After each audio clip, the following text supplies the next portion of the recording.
Ancient Greek culture में करीब 16th century में और आज भी वैसे उनके बहुत सारे गॉड गॉडेस देवी देवता हुआ करते हैं।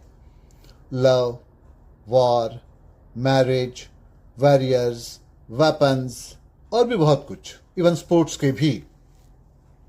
इन सब में सबसे अजीब गरीब किस्म की है एक्लिस, जिसको कि गॉडेस ऑफ पॉइजन यानी कि जहर की देवी कहा जाता है। इसके साथ कुछ ऐसा होता है कि हमेशा मिस्ट यानी कि कोहरे कुहासे में घिरी हुई रहती है, जिससे कि इसको कोई ठीक तरह से देख नहीं पाता है। दूसरा, इसको सॉरो यानी कि गम, दुख और डेथ यानी कि मौत से एसोसिएट किया जाता है। अब जैसा कि होता है हर रिलीजन, हर कल्चर में कुछ ऐसे गॉड या गॉडेस होते हैं जो कि निगेटिव भी पाए जाते हैं। कुछ अच्छे होते हैं, कुछ बुरे होते हैं, तो उनको कुछ बुरा भी माना जाता है। लेकिन जो बुरे होते हैं उनके भी कोई ना कोई फॉलोवर्स तो निकल ही आते हैं, और ऐसे ही इस गॉडेस के भी फॉलोवर्स हैं। पहले भी थे, आज भी है। इसका एक टेम्पल यानी कि मंदिर बना हुआ है और ये फॉलोवर्स वहां जाते हैं, वहां रहते हैं। इसके फॉलोवर्स इसलिए होते हैं क्योंकि अब जैसे ग्रीस में उस वक्त भी और अब भी, खास करके रूरल एरिया में, कुछ सिचुएशन इस तरह की है कि जो स्ट्रांग अमीर लोग होते हैं वो गरीबों से उनके राइट्स, उनके हक छीन लिया करते हैं, और बेचारे गरीब जो होते हैं वो चाह के भी अपना बदला ले नहीं सकते। तो कहा यह जाता है कि ये गॉडेस उनको बदला लेने में मदद करती है। एक ये साइलेंट किलर, खामोश मौत की तरह से होती है, चुपचाप आती है, सजा देती है और उसी तरह से चुपचाप चली जाती है। तो इससे होता यह है कि ये वीक और पावरफुल यानी कि कमजोर और मजबूत लोग, ताकतवर लोग, इनके बीच का जो बैलेंस है ये बनाने में मदद करती है। अब जाहिर सी बात है कि अगर ये जहर की गॉडेस है तो जहर तो शोर शराबा मचा के नहीं दिया जा सकता, वो तो खामोशी से ही दिया जा सकता है। और इसीलिए कहते हैं कि इसके आने का एहसास कभी किसी को नहीं होता है। इसकी खासियत एक ये भी है कि ये गॉडेस ये कहती है, पता नहीं ये कहती है कि इसके नाम से इसके फॉलोअर्स ने इस बात को फैलाया है कि जब इस तरह का रिवेंज लिया जाता है तो वो रिवेंज पूरी फैमिली से लेना चाहिए, क्योंकि जब आप किसी को मारते हो तो कभी ना कभी वो बात तो खुलेगी, और अगर बात जब जाहिर हो जाएगी तो उसके फैमिली के बचे हुए मेंबर्स तुमसे बदला लेने की कोशिश करेंगे, और इसीलिए आपको इन सबको मार देना चाहिए। अब सवाल यह है कि ये सब करने के बाद क्या ऊपर वाला आपको माफ कर देगा? इसमें इस गॉडेस की थ्योरी ये है कि अव्वल तो आपको हेल यानी कि नर्क में नहीं जाने दिया जाएगा, ये गॉडेस आपको प्रोटेक्ट करेगी। मगर बाय द वे कभी ऐसे हो जाए कि आपको नर्क में शिफ्ट कर दिया जाए तो ये गॉडेस वहां पर आएगी हेल में भी, और वहां भी आपको प्रोटेक्ट करती रहेगी, आपकी मदद करती रहेगी। अब इस तरह के गॉडेस के जो फॉलोवर्स हैं, जो इसको मानते हैं, जाहिर सी बात है कि कुछ वक्त के बाद में अगर वो इसको इसी तरह से मानते रहे तो बड़े फैनेटिक, अड़ियल, जो इसके बारे में कहा गया है उस बात पर पूरी तरह से भरोसा करने वाले और दुनिया की बाकी बातों को नकारने वाले इस तरह के बन जाते हैं। और इसलिए कहा जाता है कि जब ये बदला लेना चाहते हैं तो फिर ये बड़े ही अड़ियल ढंग से, कट्टर ढंग से उसका बदला लेते हैं। बहरहाल उस वक्त ग्रीस में 4 दोस्त रहा करते थे, एंटोनी, रोनाल्ड, लियोनार्ड और मार्कस। अब इसमें से पहले दो, एंटोनियो और रोनाल्ड, ये दोनों में बहुत सारी बातें एक जैसी थी।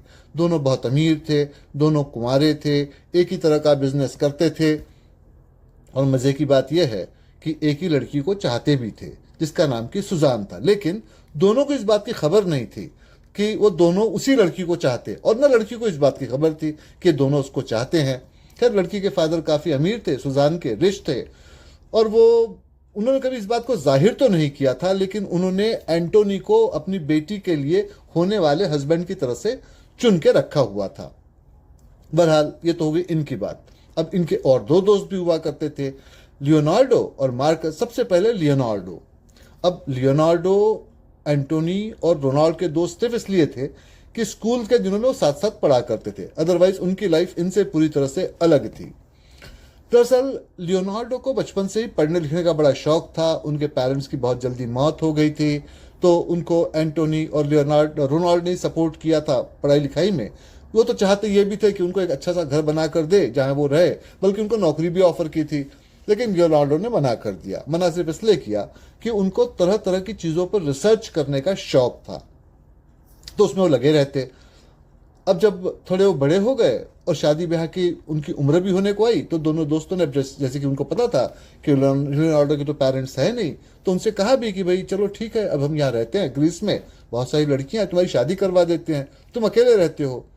तो उस पर लियोनार्डो ने साफ मना कर दिया। उन्होंने कहा कि देखो भाई, मैं जिस तरह की रिसर्च करता हूँ, जगह जगह घूमता रहता हूँ, भटकता रहता हूँ, छोटी सी कभी झोपड़ी में रहना पड़ता है, कभी कहीं पहाड़ी में घूमना होता है, लड़की मुझसे शादी कर ले, पागल हो जाए, और ये मेरे लिए करना जरूरी है। इसके लिए उन्होंने अपनी थ्योरी बताई। उन्होंने बताया कि देखो भाई, हम लोग इस दुनिया में जो रह रहे हैं, यहाँ की अच्छी अच्छी बातों के जो मजे ले रहे हैं, इसकी वजह सिर्फ ये है कि हमारे पहले के लोगों ने इस तरह की रिसर्च की, इस दुनिया को रहने के लायक बनाया।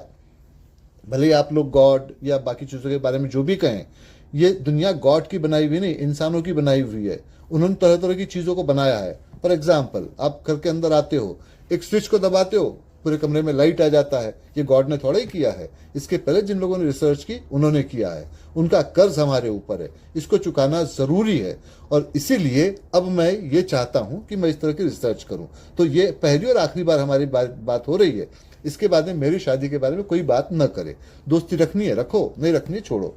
तो खैर, अब वो एंटोनी और लियोनार्डो जानते थे ईमानदार आदमी है, सीधा साधा है, दिल की बात साफ कह देता है।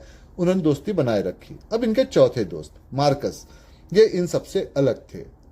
पहली बात तो ये कि वो एक जॉब नौकरी किया करते थे, पैसे कमाते थे, लेकिन जो पैसा आता था उसको वो बचाते नहीं थे। शादी की उम्र उनकी भी हो गई थी। एंटोनी और रोनाल्ड ने उनसे भी कहा कि भाई चलो तुम्हारी भी शादी करवा देते हैं। मार्कस ने साफ मना कर दिया। वजह यह थी कि ये उसी गॉडेस एक्लिस के फॉलोवर थे, और जो शुरू में बताया गया ये सारी बातों को वो मानते थे। तो नतीजा उसका ये निकलता था कि ये जाते, अपनी जॉब करते, जो सैलरी मिलती उसको लाते, कम से कम खर्च करते, बचा सारा का सारा पैसा उसके टेंपल में डोनेट करते, दिन रात वो उसी के साथ में लगे हुए रहते थे। खैर, कुछ और वक्त निकला। अब सुजान के फादर ने एंटोनी के साथ सुजान की शादी डिक्लेयर कर दी।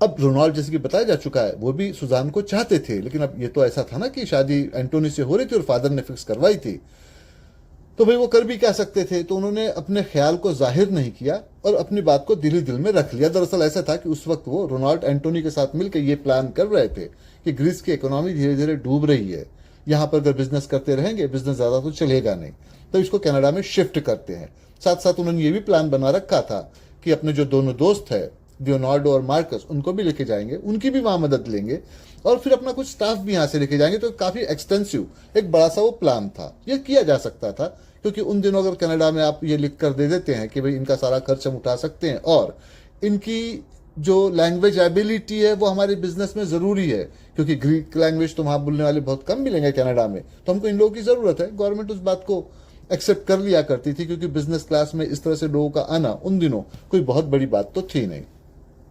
बहरहाल रोनाल्ड चुप रह गए, उन्होंने कुछ नहीं कहा, और सुजान के फादर ने सुजान की शादी एंटोनी से फिक्स कर दी। लेकिन हुआ यूं कि शादी के करीब 2 दिन पहले ही, जब वो अपने कमरे में बैठे हुए कुछ पढ़ रहे थे, तो अचानक ही उनको हार्ट अटैक आया। उनकी तबीयत खराब होने लगी। डॉक्टर्स को बुलाया गया, डॉक्टर्स ने चेक किया। अब वो जो डॉक्टर्स थे वो इनके फैमिली को जानते थे, तो उन्होंने कॉन्फिडेंशियल रिपोर्ट बनाई। सुजान उनकी इकलौती बेटी थी और तो उनका कोई रिलेटिव था नहीं, उसको कुछ नहीं कहा। उन्होंने एंटोनी और रोनाल्ड दोनों को बुलाया और दोनों को बुला के कहा कि देखो, इनको जहर दिया गया है। ये साथ में पुलिस भी यहाँ पर है, इनकी रिपोर्ट आप देख लो, इनका कहना कुछ अलग है। तो पुलिस ने कहा कि देखो भाई, सुजान के फादर की वैसे ही कई लोगों से दुश्मनी थी। अब तो ठीक है, वो तुम्हारा ससुर हुआ करता था या होने वाला था, जो भी था, लेकिन उस आदमी की बाहर की डीलिंग ठीक नहीं थी। उसने कई गरीबों के ज़मीनों को छीना था, इस तरह की सारी बातें हुई थी। हो सकता है कि इनमें से किसी ने कुछ किया होगा। तो अब अगर इस बात की इन्वेस्टिगेशन होती है तो ये बात भी निकल आएगी आगे चलकर कि इनका भी कैरेक्टर इस तरह का था। अब चूंकि ये दोनों काफ़ी अमीर थे, एंटोनी और रोनाल्ड, तो उन्होंने कहा कि भाई आप ही से हम सजेशन लेते हैं, आप बोलिए, उस तरह की कार्रवाई करते हैं। दोनों ने सोचा, दोनों ने कहा कि नहीं भाई, ऐसा तो नहीं है, क्योंकि इस तरह से होगा तो उनकी बदनामी होगी। वैसे भी अब हम कनाडा जा रहे हैं, तो इस बात को तो यहीं ख़त्म कर दीजिए और मामले को किसी तरह से दबा दीजिए। खैर पुलिस ने उनकी बात को मान लिया, उस बात को दबा दिया। अब बात आई वहां से जाने की, क्योंकि एंटोनी की शादी तो सुजान से हो गई थी। तब वहां से जाने की बातचीत आई। एंटोनी और रोनाल्ड दोनों ने लियोनार्डो को चलने के लिए कहा। लियोनार्डो ने साफ ही कह दिया कि भाई अभी मैं यहाँ रिसर्च कर रहा हूँ, पहले मुझे इस सोसाइटी के लिए कुछ करना है। कनाडा शायद मैं बाद में कभी चला हूँ, क्योंकि अगर मैं रिसर्च करता रहा तो मेरी रिसर्च मुझे वहां भी ला सकती है, लेकिन फिलहाल तो मैं यही रहना चाहता हूँ।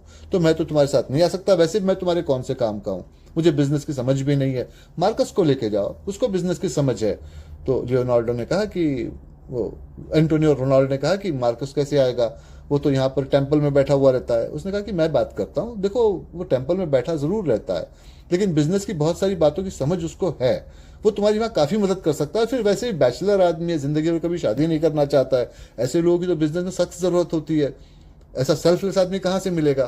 खैर उन्होंने मार्कस को बुलाया, उसको समझाया, उसे सारी बातें कही। पहले तो मार्कस ने आनाकानी की, तो लियोनार्डो ने उसको समझाते हुए कहा कि देखो भाई दोस्ती के लिए एक फर्ज होता है, मैं नहीं कह रहा हूं कि मैं हमेशा यहीं रहूंगा, मैं भी वहां कभी ना कभी चला ही आऊंगा, लेकिन फिलहाल मुझे अपनी रिसर्च पूरी करनी है। लेकिन अब इन दोस्तों के साथ वहां जाओ, वैसे भी तुम सुजान को जानते हो, उसकी फादर की इस तरह से डेथ हुई है, उसको भी थोड़ी मदद की जरूरत पड़ेगी। भाई ये दोनों तो बिजी रहा करेंगे, एक तुम ही दोस्त हो जो वहां काम में आओगे। तो उन्होंने कहा कि ठीक है मैं चलने को तो तैयार हूं, लेकिन मेरी कुछ शर्तें हैं। पहली बात तो ये कि बाहर की सोसाइटी से मैं ज़्यादा कनेक्टेड नहीं रहूंगा, बिजनेस में इनकी मदद करूंगा, मेरा अपना एक अलग से घर होगा, उस घर में इस टेम्पल को भी मैं बनाऊंगा, इस एक्लिस गॉडेस के टेम्पल को। अब मुश्किल यह है कि इस एक्लिस गॉडेस को जब टेम्पल को बनाते हैं तो उसमें जहर के सैंपल भी रखे जाते हैं। भाई आखिर जहर की गॉडेस है तो जहर के सैंपल तो रहेंगे ही, तो कैनेडियन गवर्नमेंट से परमिशन तुम्हें मुझे दिलानी होगी कि वो जहर के सैंपल उसमें टेम्पल में रहेंगे। अब खैर दोनों इस बात को जानते थे, एंटोनी और रोनाल्ड, कि कनाडा में तो तब भी और आज भी आप कोई रिलीजियस प्रैक्टिस करते हैं उसकी आपको परमिशन मिलती है, बशर्ते कि आप जो कुछ कर रहे हैं इससे किसी और का नुकसान न होता हो। तो भाई जहर रखा है, गॉडेस के सामने रखा है, उसको कोई यूज नहीं कर रहा है, तो इसमें बुराई क्या है। ठीक है, उन्होंने उनको परमिशन दिलवा दी। ये सारे के सारे दोस्त वहां से चले आए, लियोनार्डो अकेले यहीं रह गए।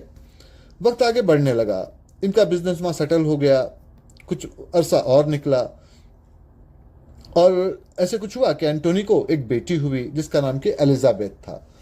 एलिजाबेथ छोटी थी तब तो पता नहीं चला, लेकिन जैसे जैसे बड़ी होती गई पता चला कि अपनी माँ की वो हूबहू कॉपी है, सुजान की बिल्कुल उसी तरह से वो लगती है। इस बिजनेस डीलिंग में कुछ ऐसा भी हुआ कि वहां पर एक पुलिस कैप्टन थे, उनसे इनकी पहचान हो गई। पहचान होने की एक वजह और भी थी, ये पुलिस कैप्टन एक तो पहले ग्रीस से थे, दूसरी बात यह है कि कुछ अरसा वो दोबारा अपनी कुछ ट्रेनिंग को पूरा करने के लिए, सर्टिफिकेशन पूरा करने के लिए ग्रीस वापस गए थे। वहां उनकी मुलाकात लियोनार्डो से हो गई, जो इनके दोस्त थे, जो कि रिसर्च स्कॉलर भी थे। लियोनार्डो ने उनकी काफी मदद की। अगर पुलिस कैप्टन को वहां उस काम को पूरा करने में 2 साल लगते तो उन्होंने 6 महीने में उनकी काफी मदद करके उस काम को पूरा करवा दिया, तो उससे बड़े इंप्रेस भी थे। तो खैर जब वो आए यहाँ पर वापस तो उनकी इनसे भी दोस्ती हो गई। तो इस तरह से सारा कुछ ये ठीक ठाक चलता रहा। अब ऐसे में यह हुआ कि लियोनार्डो ने एक बार फिर उस पुलिस कैप्टन से कहा कि मेरा यहाँ सारा काम पूरा हो गया है, अब यह है कि मुझे कुछ वक्त के लिए इस रिसर्च को कंटिन्यू करने शायद कनाडा या यूएस आना होगा, दोनों में से कोई एक जगह को चूज करना होगा। तो भाई मैं क्या करूं। पुलिस कैप्टन ने कहा तुम्हारे दोस्त यहीं रहते हैं, तो इसमें क्या बड़ी बात है, तुम चलो यहीं चले आओ। उन्होंने उनको बुलाया वहाँ पर यूनिवर्सिटी में, उनसे उनकी कुछ बातचीत करवा के उनको अरेंजमेंट करवा दी, उनके रहने का इंतजाम भी हो गया। हालांकि दोनों दोस्त एंटोनी और रोनाल्ड तो ये चाहते थे कि उन्हीं के साथ रहे, लेकिन पुलिस कैप्टन ने भी समझाया कि देखो भाई ऐसे नहीं हो सकता, वो रिसर्च स्कॉलर है, उसको वहीं रहना है और जो काम वो करना है उसको पूरा करना होगा, नहीं करेंगे तो उसको डिपोर्ट कर दिया जाएगा, उसकी बदनामी भी होगी, उसको उस तरह से रहने दो, उस काम को करने दो, सारा मामला इस तरह से ठीक ठाक चलता रहेगा, ये कोई बड़ी बात नहीं है। लियोनार्डो कभी कभार दोस्तों से मिलने आते, लेकिन वो बहुत ही कम मिलते। हालांकि मार्कस से वो बहुत मिला करते, क्योंकि मार्कस कुंवारे थे, अकेले थे और अपनी जिंदगी को किस तरह से वो चला रहे थे। दूसरी तरफ यहाँ आने के बाद रोनाल्ड ने भी फिर कुछ अरसा निकला, उन्होंने भी फिर शादी कर ली, उनकी भी अपनी एक फैमिली बन गई, उनका भी अच्छी तरह से काम चलता रहा। क्या जब इस तरह से चलता रहा तो अब ऐसा हुआ कि एंटोनी के पास तो बहुत कम वक्त हुआ करता था अपनी फैमिली के लिए, वाइफ यानी कि सुजान और बेटी यानी एलिजाबेथ के लिए।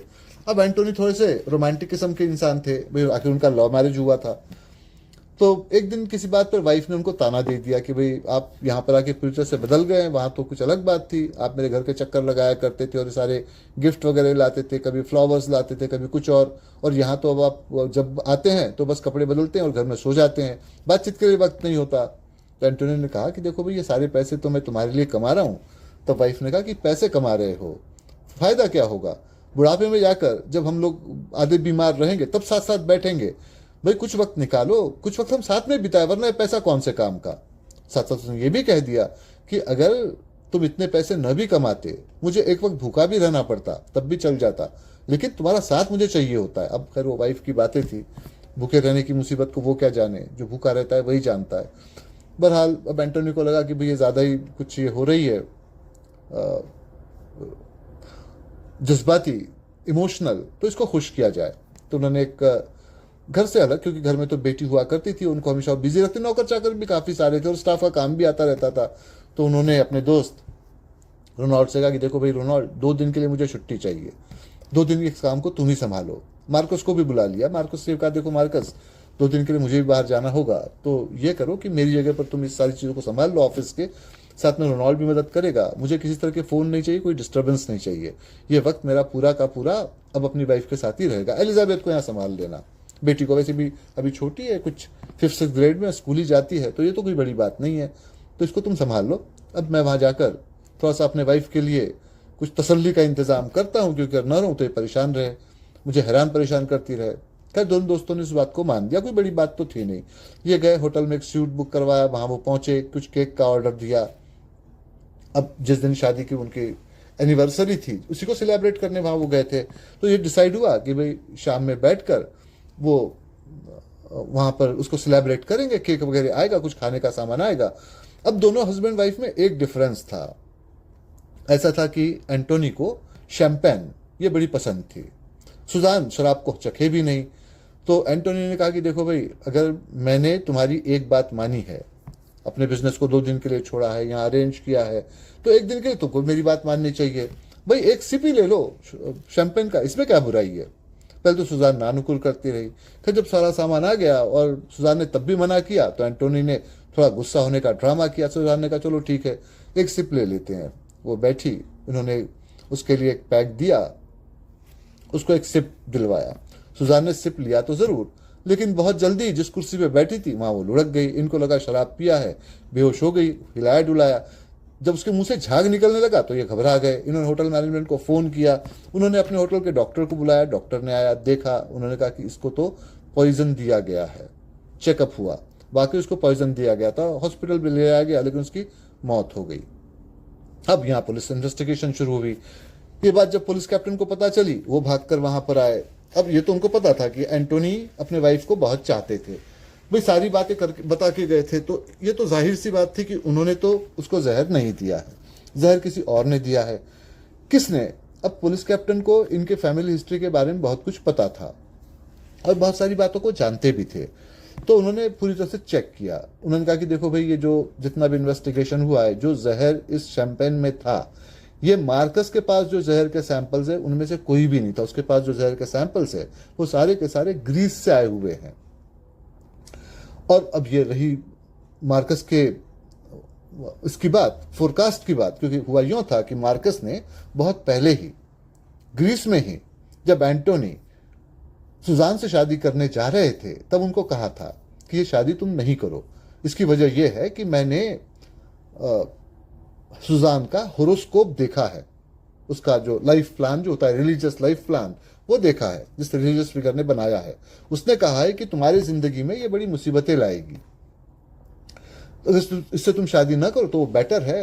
हो सकता है कि आगे चलकर कुछ स्टार्स वगैरह बदल जाएं, तब तुम इसके बारे में सोचो, लेकिन फिलहाल तो नहीं करो। लेकिन अब वो उस टाइम एंटोनी ने उस बात को नहीं माना था, तो उन्होंने कहा कि देखो मार्कस ने इस तरह की बातें कही थी, हो सकता है कि अपनी बातों को सही प्रूव करने के लिए उसने किया होगा, लेकिन इसके कोई सबूत नहीं मिलते, क्योंकि जो जहर उसके शैम्पेन में था वो तो उसका यूज किया हुआ जो वो अपने पास रखता था कलेक्शन में, वो नहीं था। दूसरी बात ये कि मार्कस के पास इस बात का मौका भी नहीं था, क्योंकि वो तो सारा वक्त वहीं पर था, इस शहर में तो था नहीं, वो तो वहीं पर सारे बिजनेस को देख रहा था। अब रही बात दूसरी रोनाल्ड की, क्योंकि एंटोनी ने पुलिस कैप्टन को बता रखा था कि रोनाल्ड भी कभी सुजान में इस तरह से इंटरेस्टेड थे। खैर वो तो ऊपर ऊपर की बात हो गई, लाइकिंग हो गई, अब तो उसकी शादी ब्याह हो गया, इसलिए वो बात तो नलीफाई हो जाती है। लेकिन दूसरी बात ये कि रोनाल्ड अभी जिस तरह के बिजनेस को चला रहे हैं, हो सकता है कि उन्होंने ये जहर जानबूझकर एंटोनी को देने की कोशिश की होगी कि वो नहीं रहेंगे तो सारा बिजनेस यही ऑक्यूपाई कर लेंगे। लेकिन ये भी होने के चांसेस नहीं थे, क्योंकि रोनाल्ड वहां पर थे ही नहीं, वो तो उस शहर में थे। और दूसरा ही कि अगर मारना चाहते तो अब तक के वेट नहीं करते, वो तो पहले ही मार चुके होते, बल्कि शादी के तुरंत बाद मार देते, तो मामला ही वहां खत्म हो जाता। तो वो भी नहीं है। तो उन्होंने, पुलिस कैप्टन ने कहा कि देखो एंटोनी, मैं एक बात तुम्हें समझा के बताऊं कि इस तरह से जहर देना ये कोई बहुत बड़ी बात नहीं, इसमें कोई भी इन्वॉल्व हो सकता है। होटल का इतना बड़ा स्टाफ था और बहुत सारे लोग थे, केक वगैरह भी वहां से कुछ मंगवाया गया था, शैंपेन बोतल वहीं से आई थी।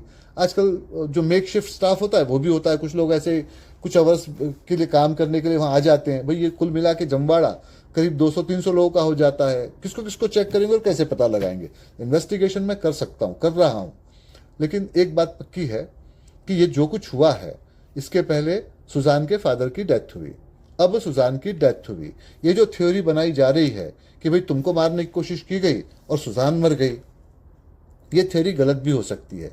ये जहर एग्जैक्टली सुजान के लिए ही आया होगा। इसके फादर ने वहां काफी गड़बड़ियां की थी, उनसे किसी ने बदला लिया। अब जैसे कि वो एक्लिस गॉडेस को लोग मानते तो कहते पूरी फैमिली को मारना जरूरी है, तो हो सकता है कि उसको मारने के लिए यहां भी चले आए, उसकी मौत होगी। बहरहाल एक बात तो पक्की है कि चाहे वो तुम्हारे लिए जहर रखा गया हो, चाहे वो सुजान के लिए रखा गया हो, लेकिन एलिजाबेथ की जिंदगी इससे खतरे में आ सकती है, क्योंकि अगला तो तुम्हारा वारिस बस वही एक बचता है, वही एक अकेली है। और अगर इस थ्योरी को कोई फॉलो करता है एक्लिस गॉडेस के, तो वो उसको टारगेट करेगा। अब यहाँ पर लियोनार्डो के रिसर्च का काम पूरा हो गया है। यहाँ से वो ब्रिटिश कोलंबिया जा रहा है, जो काफी दूरी पर है। कहाँ जा रहा है, क्या कर रहा है, मैं जानता हूँ, मैं तुम्हें बता दूंगा, ये कोई बात नहीं है। लेकिन और किसी को पता नहीं रहेगा, मार्कस को भी नहीं रहेगा, और तुम्हारे बाकी के स्टाफ के लोगों को भी नहीं रहेगा, और नहीं इस बात का पता रोनाल्ड को रहेगा। और तुम भी कह देना कि भाई तुम्हें इस बारे में कोई खास इन्फॉर्मेशन नहीं, पुलिस कैप्टन ने सारा कुछ अरेंज किया, आप उसी से पूछ लो। तुम्हारी बेटी लियोनार्डो के पास सेफ रहेगी। उस आदमी को मैं जानता हूँ, इस तरह का आदमी है, रिसर्च स्कॉलर टाइप का, और फक्कड़ आदमी की तरह से रहता है, मामूली सी चीज़ों में रहता है, कभी बहुत पैसे खर्च नहीं करता, कभी उसको इस तरह का लालच नहीं है। जो भी होगा, इसकी पढ़ाई लिखाई ठीक से होती रहेगी, सेफ रहेगी। जब ये बड़ी हो जाए, अपने पैरों पे खड़ी हो जाए, तब इसको हम लोग वापस बुला लेंगे। अब वो एंटोनी कैप्टन पे भरोसा करते थे, तुमको लगा कि चलो भाई ये टेक्निक काम आ सकती है।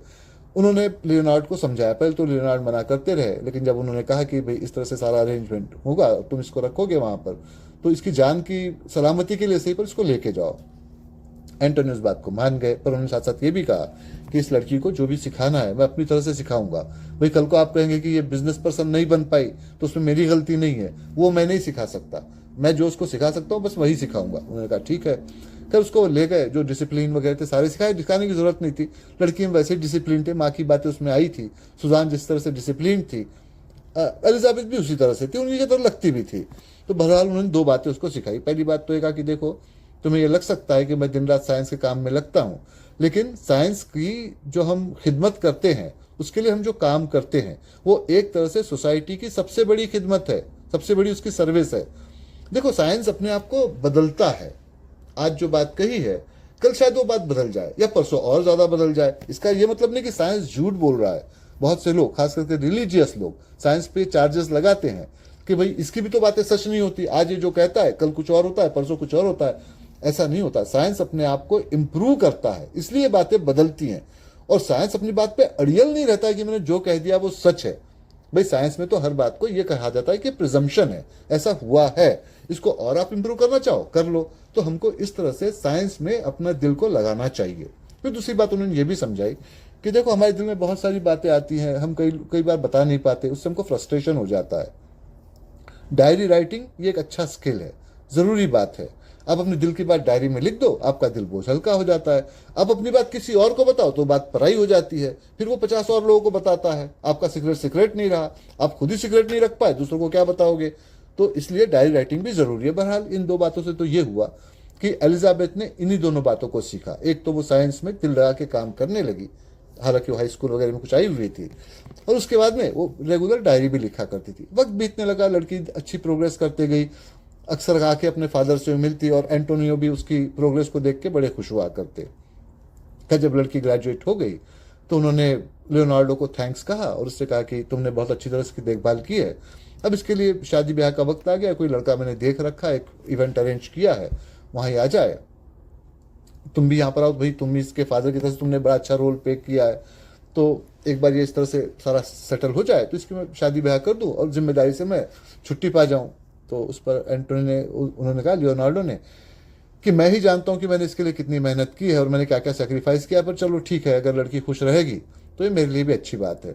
सारी बातें अरेंज हो गई, बाकी दोनों दोस्तों को बुलाया, रोनाल्ड की तो खैर फैमिली थी वो भी आई, मार्कस जो कि अब अकेले रहा करते थे वो भी आए, और उन्होंने एक बार फिर से समझाया एंटोनी को कि देखो ये लड़की अपने माँ की शक्ल पर गई है और मैंने पहले ही कहा है कि उसके होरोस्कोप तुमसे नहीं मिलते थे, इस लड़की के होरोस्कोप भी नहीं मिलते हैं, तो इसलिए इसकी शादी की जल्दबाजी अभी नहीं करो, इसके स्टार्स ठीक नहीं है, ये वक्त निकल जाने दो, आगे चल के देखते हैं, अगर सही वक्त आएगा इसकी शादी करवा देंगे। लेकिन एंटोनी ने उनकी बात नहीं मानी, उन्होंने कहा कि तुम क्या बकवास करते हो, साइंस के ज़माने में इन बातों को कौन मानता है, और भी लड़की को कब तक कुंवारा रखा जा सकता है, 25 साल की होने को आई है। बहरहाल वो सारी बातें हुई। अब वो जो जिस लड़के से उसकी बातचीत होने जा रही थी वो नेक्स्ट डे आने जा रहे थे, तो सारी अरेंजमेंट करके एंटोनी अपने सोने के कमरे में चले गए। सुबह वो जागे ही नहीं, कमरा अंदर से बंद था, दरवाजे को तोड़ा गया, फिर वही बात हुई, उनके चेहरे पर झाग फैला हुआ था। डॉक्टर्स को बुलाया गया, उन्होंने कहा कि भाई इसको तो पॉइजन दिया गया है। अब ये बड़ा हंगामा हो गया, पुलिस कैप्टन फिर आए, उन्होंने हर तरह से देखभाल की, हर तरह से जांच पड़ताल की, फिर वही बात हुई कि मार्कस और रोनाल्ड दोनों ही शक के घेरे में नहीं आते थे, क्योंकि दोनों ही उस वक्त वहां पर वो थे ही नहीं।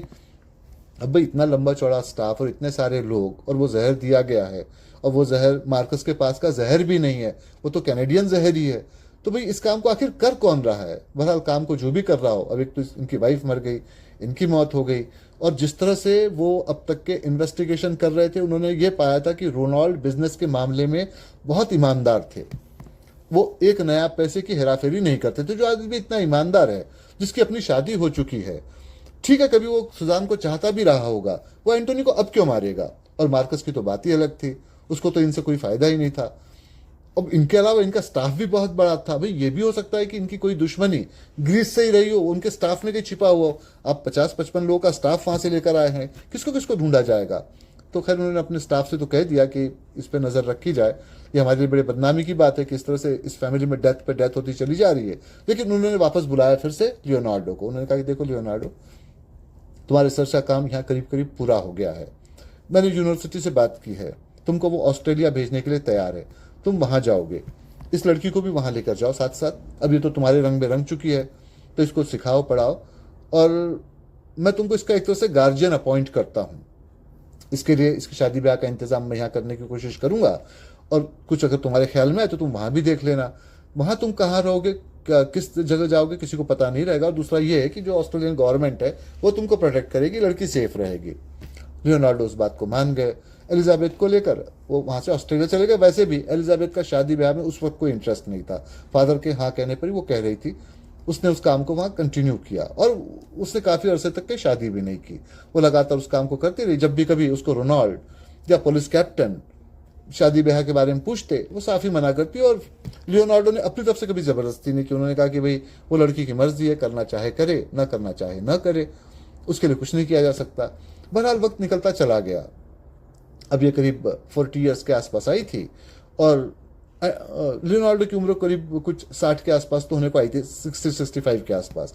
एक दिन लियोनार्डो का एक्सीडेंट हुआ, मरते मरते बचे। पुलिस कैप्टन भाग कर आए ऑस्ट्रेलिया में उनसे मिलने के लिए, भाई ये क्या हो गया, अब तक के जहर दिया जा रहा था, अब तुमको एक्सीडेंट के थ्रू मारा जा रहा है। तो वहाँ से उन्होंने कहा कि ऐसी बात नहीं थी, मैं कुछ ज़्यादा ही खाना खाए हुए था, रात में मुझे नींद आ रही थी, नशे में था कुछ थोड़ा बहुत, तो वो एक्सीडेंट हो गया। वो तो ठीक है, पुलिस ने हंगामा नहीं किया, वरना तो बात बिगड़ जाती। खैर वो बात आई गई हो गई। उन्होंने एलिजाबेथ को भी समझाया कि भाई इनका थोड़ा ख्याल रखो, ये ठीक से रहें। वापस वो चले गए, और बस उसके करीब एक हफ्ते के बाद ही लियोनार्डो की मौत उसी जहर से हुई। काफ़ी तलाशा गया, काफ़ी ढूंढा गया, कुछ पता नहीं चला। अब उन्होंने कैप्टन ने उसको पूछा एलिजाबेथ को कि भाई तुम क्या चाहती हो। उसने कहा कि देखिए लियोनार्डो ने मेरे लिए काफ़ी कुछ किया था, और अगर मरना ही होगा मुझे तो मेरी मौत तो यहाँ भी आ सकती है, लेकिन अब मैं ऑस्ट्रेलिया में रहना पसंद करूंगी, यहीं से ठीक तरह से अपने काम करूंगी। और जो कुछ इन्होंने साइंस के लिए अपने आप को डेडिकेट किया है उस तरह से मैं भी डेडिकेट करना चाहूंगी। उन्होंने उनके बाकी दोस्तों से पूछा, रोनाल्ड और मार्कस से। मार्कस ने कहा कि भाई वो लड़की होरोस्कोप के हिसाब से तो जो उसके होरोस्कोप है, लाइफ प्लान है, रिलीजियस जो गाइडलाइंस है, ऑस्ट्रेलिया में ज़्यादा सेफ है। रोनाल्ड का कहना कुछ भी नहीं था, वो तो ये था कि जितना भी उनका कामकाज था वो करते, जो भी पैसा होता वो सारा का सारा उसके नाम पे वो शिफ्ट करते। उसमें पुलिस कैप्टन को कभी भी एक नए पैसे की भी हेरा फेरी दिखाई नहीं पड़ी। खैर एलिजाबेथ इस काम को करती रही, उम्र उसकी बढ़ती चली गई। एक वक्त ऐसा भी आया कि फिर मार्कस, रोनाल्ड ये भी दुनिया से रुखसत हो गए। एलिजाबेथ की उम्र 80 साल के आसपास होने को आई। उसकी डेथ हुई। जब उसकी डेथ हुई तो उसके बाद में एक पैकेज मिला। उसने कहा कि इस डायरी को पढ़कर पब्लिश करना है। डायरी का पहला हिस्सा लियोनार्डो का था।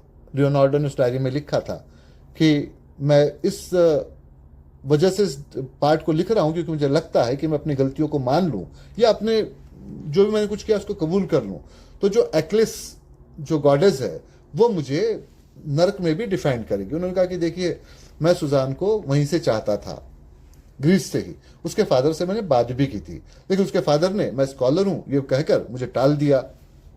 मैंने ये सोच उनको जहर दिया कि उनकी मौत से ये शादी टल जाएगी। ऐसा हुआ नहीं। मुझे गिल्ट फील हुआ कि मैंने एक आदमी की जान ले ली। मैंने अपने प्यार को किस तरह से दबा दिया। मैं वहां ग्रीस में ही रहा। मैं कनाडा आना भी नहीं चाहता था, लेकिन ये पुलिस कैप्टन मुझे कनाडा ले आए। जब मैंने यहाँ देखा कि सुजान यहाँ इस तरह से रह रही है और उसकी बेटी भी है, तो एक बार फिर से मेरी पुरानी जलन बाहर निकल आई। दूसरी बात ये कि मैं उस गॉडेस का फॉलोवर था और गॉडेस ने कहा था कि अपना बदला तो लेना ही चाहिए, चाहे आप कितने भी कमजोर हो। तो बस मुझे मौका मिल गया। जहर तो दिया था एंटोनियो को, लेकिन वो फिर से सुजान ने पी लिया शैंपेन की वजह से। तो हुआ यूं कि सुजान की मौत हो गई। उसका भी मुझे बहुत झटका लगा।